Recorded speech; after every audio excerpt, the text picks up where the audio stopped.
Hi, I'm Lisa Natoli. Thank you so much for joining me. And today I would like to talk about something that's called spiritual bypassing. And to me, it's a term of really just wanting to affirm the truth and not looking at the beliefs that are hidden and doing something about them. And I know that if you've been on a spiritual path for any length of time and you've been affirming the truth, that you reach these places where you just get totally frustrated because, it's like, why am I affirming I am light, I am love, I am joy, I am happy, I am rich, I am abundant, and you're not experiencing a change in your life. You're just saying things. And that's because it really has to go deep, deep, deep into your thought system for a complete reversal of all your beliefs, your programs, your patterns. And this is why I love A Course in Miracles so much. And I'm in love with this new book from the Circle of Atonement. And there's so many places now where you can get support. When I first came into A Course in Miracles in 1992, there was no one. I was all by myself for 5 years. There was no group that I could find. There was no internet back then.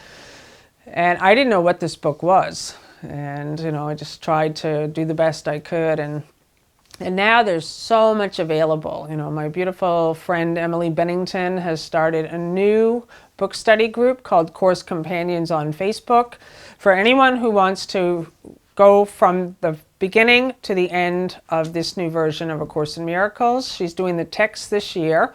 Again, that's called Course Companions. I have an online 1-year group for anyone who wants to do the workbook lessons and have me as a guide.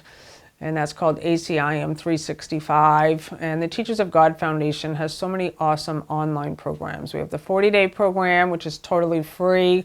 We have the 6-month mastery program called Living in Purpose. And everything we do with the foundation really is an invitation for people to test these ideas out in their own life.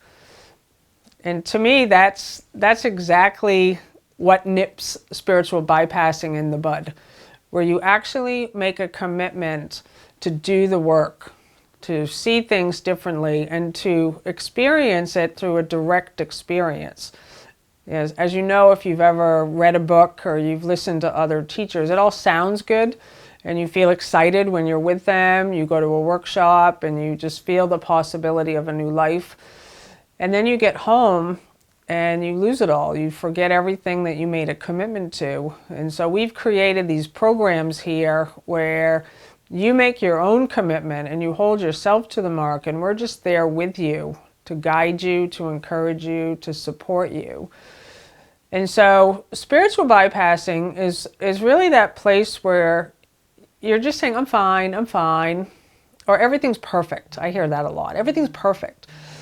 And it's a place where you really want to come into extreme, radical honesty. Like, you can say everything's perfect, but check in with yourself when you're alone and really find out if you're being honest with yourself. Is everything perfect, or are you simply saying something that's not true? And I wanted to look at briefly this lesson from A Course in Miracles, lesson 20, I am determined to see. Because I wanted you to really see what is set up in here, where it has workbook lessons, 365 workbook lessons, 1 lesson you do a day. It's an invitation for you to begin to first make a commitment that you are going to allow yourself to become aware of your patterns, your beliefs, your thoughts, your words, because your belief is powerful and it is creating the world that you think you see. So you have to do something about it. You have to change your belief. You have to change your state of mind. And what this is it's a mind training program. You're not bypassing anymore. You're saying, I'm all in. I'm going to do this. I'm not just going to say affirmations, and they're fine. Affirmations, I'm not knocking them, but they're a place where you'll know if you've been saying affirmations and you're still experiencing depression and sadness and worry and lack and no money, that there's a space where it's time for a new step.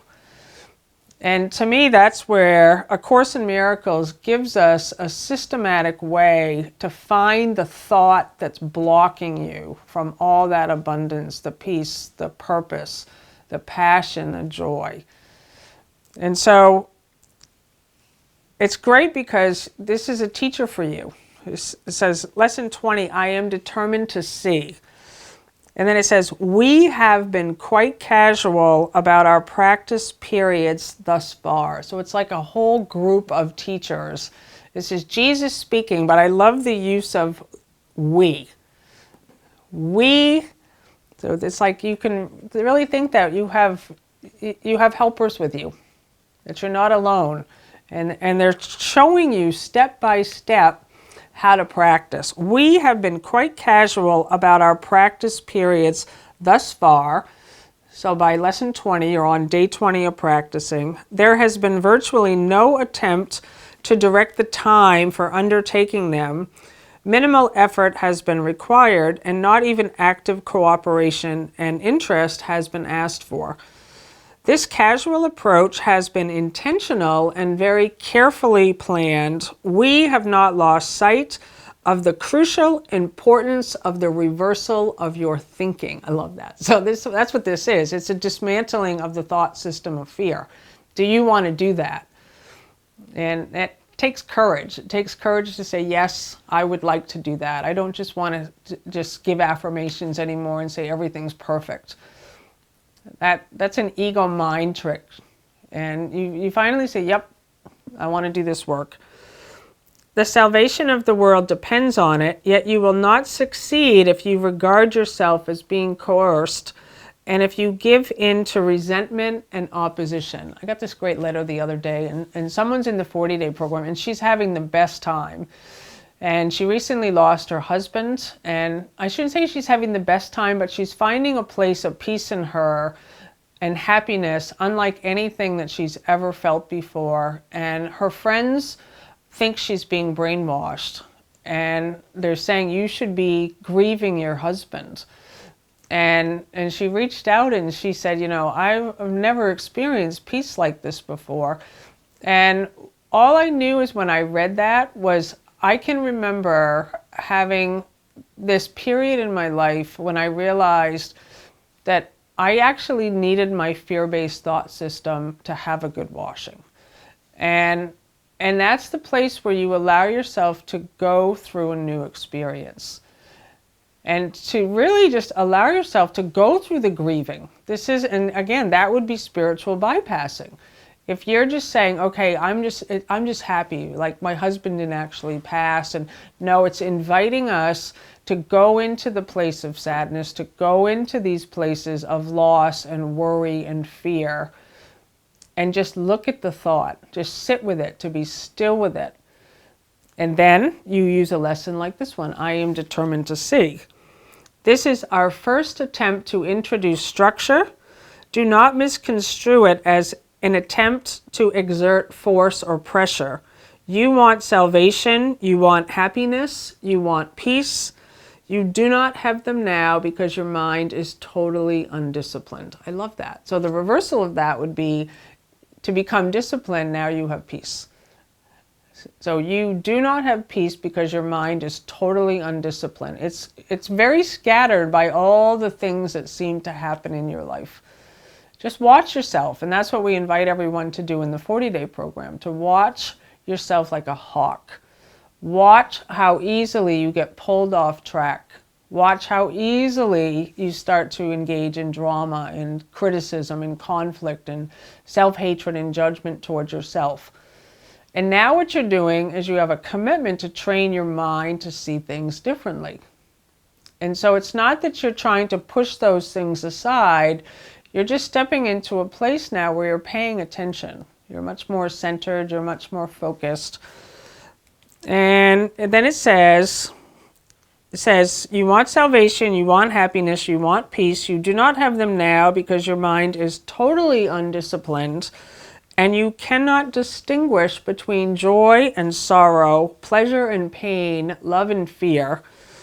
You are now learning how to tell them apart, and great indeed will be your reward.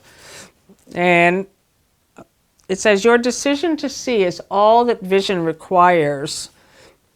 And then it says, I am determined to change my present state for a better one, and one I really want.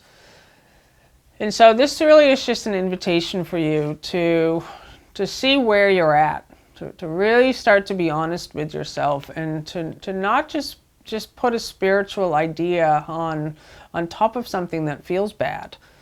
Like, what you want to do is you really want to be so present with whatever seems to be happening to you and not bypass it. Because when you bypass it, it's there still.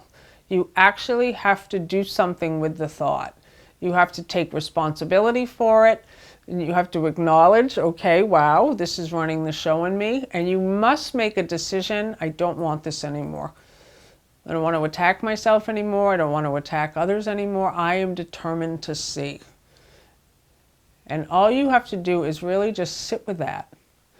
And there's a light in you that begins to move everything that has been running the show in you. So it's all here for you. There's so much love here. There's so much support, and you're not alone.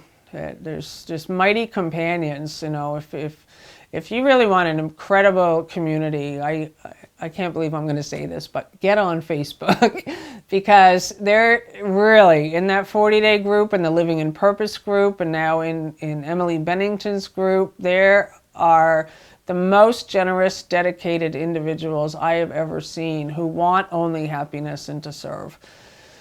So I love you. I bless you with all my heart. I thank you.